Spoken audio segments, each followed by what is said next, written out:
Bessie Lou Carter had a reputation in Mossy Hollow.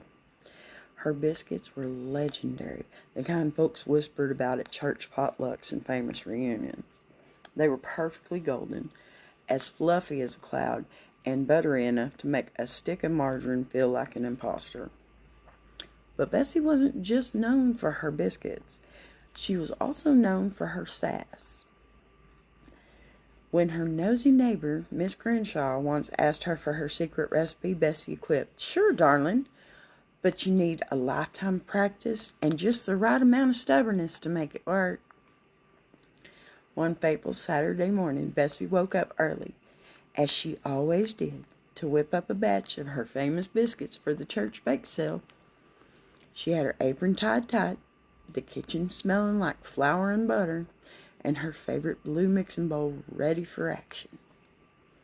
But disaster struck, of course. Midway through baking, Bessie's ancient oven gave out a loud pop, leaving her biscuits half-cooked and her kitchen full of smoke. She flung open the window and hollered, "Lord have mercy, somebody call the fire department, or at least bring me an oven that works." Her call for help didn't go unnoticed. First to arrive was Mr. Hawkins, a retired handyman who lived 2 doors down.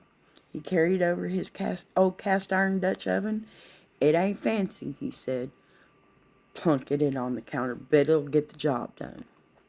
Ruby Jean, Bessie's best friend since 3rd grade, she showed up next. She had a wood stove on her back porch and insisted they bring the biscuit trays over to finish baking. "Bessie," she said, "we ain't letting a busted oven ruin your biscuit streak." By now, the commotion had got the entire attention of everyone in Magnolia. Old Mr. Earl, who hadn't stepped outside since the country fair 2 years ago, he even shuffled over with a bag of extra flour. The Jefferson twins, they brought butter, unsolicited and appreciated.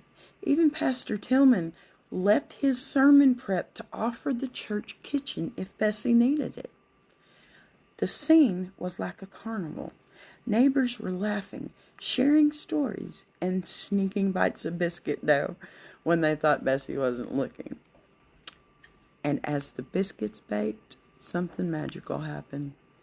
Grudges that had simmered for years just disappeared.